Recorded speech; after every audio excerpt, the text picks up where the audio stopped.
বন্ধুরা, আপনার কি কখনো এমন মনে হয়েছে যে জীবনটা যেন একটা অদৃশ্য বাঁধনের বাধা পড়ে আছে?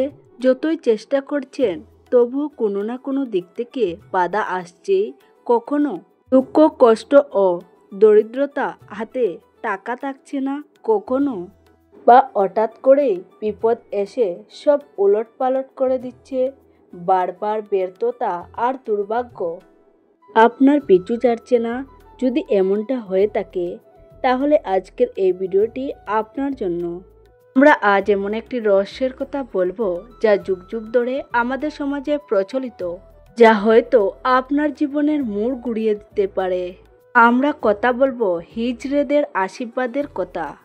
কারণ এমনটা বলা হয়, তাদের আন্তরিক আশীর্বাদ আর তাদের দেওয়া একটি সামান্য জিনিস আপনার জন্ম জন্মান্তরের দারিদ্র, দুর্ভাগ্য চিরতরে মুছে ফেলতে পারে। শুনতে অবাক লাগছে, তাই না?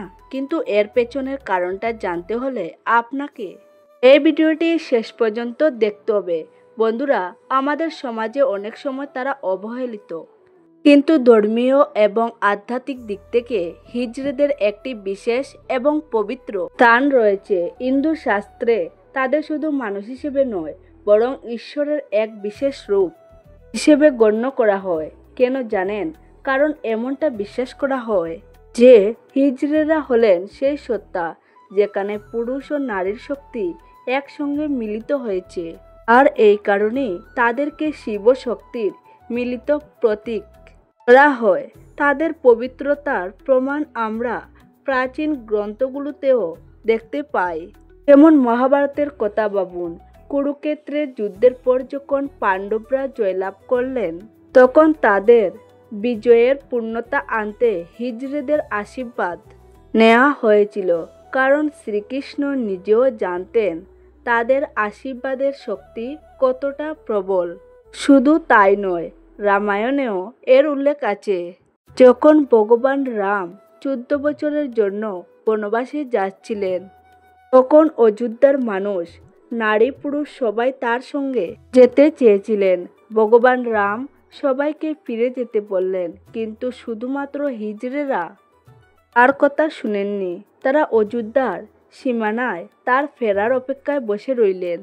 যখন 14 বছর পর রাম ফিরে এলেন, তিনি দেখতে পেলেন হিজড়েরা সেখানেই অপেক্ষা করছেন। তাদের এই গভীর ভক্তি আর ভালোবাসায় মুগ্ধ হয়ে ভগবান রাম তাদের এক বিশেষ আশীর্বাদ দিলেন।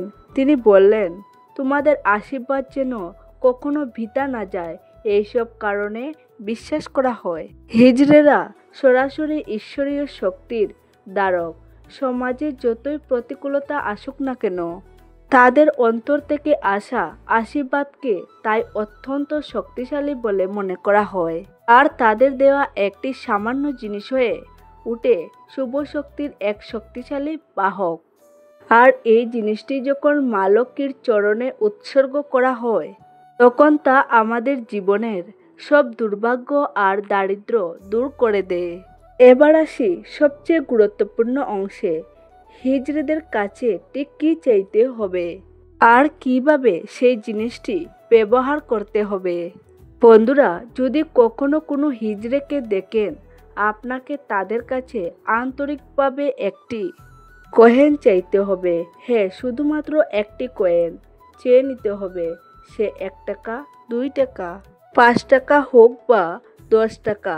তবে মনে রাখবেন, তাদের কাছ থেকে কয়েন পাওয়ার জন্য জোর করবেন না বা টাকা দিয়ে কিনবেন না। এই ধরনের কাজ করলে এর কোনো ফল পাওয়া যাবে না। এই কয়েনটি এমন হতে হবে যা তারা নিজের ইচ্ছায় মন থেকে আপনাকে আশীর্বাদ হিসেবে দেবে। তাদের সেই আন্তরিক আশীর্বাদই হলো এই উপায়ের মূল ভিত্তি। এবার যখন আপনি সেই কয়েনটি পেয়ে যাবেন, তখন কি করবেন? 1. প্রথমে সেই কয়েনটি বাড়িতে নিয়ে আসুন। তারপর গঙ্গাজল দিয়ে ভালো করে ধুয়ে দেবেন। গঙ্গাজল না পেলে শুদ্ধ জলও ব্যবহার করতে পারেন। 2. এরপর কয়েনটির সামনে একটি ধূপ প্রদীপ জ্বালিয়ে দিন। এমনটা বিশ্বাস করা হয় যে এর মাধ্যমে কয়েনটি আরও শক্তিশালী হয়ে ওঠে। 3. এরপর সবচেয়ে গুরুত্বপূর্ণ পদক্ষেপ হলো একটি বৃহস্পতিবারের দিন বেছে নিন। সেই দিন সকালে স্নান সেরে শুদ্ধ বস্ত্র পরে মা লক্ষ্মীর সামনে বসুন। এবার সেই কয়েনটি প্রতিমার পায়ের কাছে রাখুন। এরপর হাত জোড় করে মা লক্ষ্মীর কাছে আপনার জীবনের সব দারিদ্র, দুর্ভাগ্য এবং বাধা দূর করার জন্য প্রার্থনা করুন। মা যেন আপনার জীবনে তার কৃপা স্থায়ীভাবে বর্ষণ করেন। এই প্রার্থনা করতে ভুলবেন না। এমনটা বিশ্বাস করা হয় যে এই প্রতিকার যদি আপনি পূর্ণ বিশ্বাস ও ভক্তি সহকারে করতে পারেন, তাহলে আপনার জীবনে আর্থিক বাধা এবং দুর্ভাগ্য অনেকটাই কেটে যাবে, আর মা লক্ষ্মীর কৃপা আপনার জীবনে স্থায়ীভাবে বজায় থাকবে।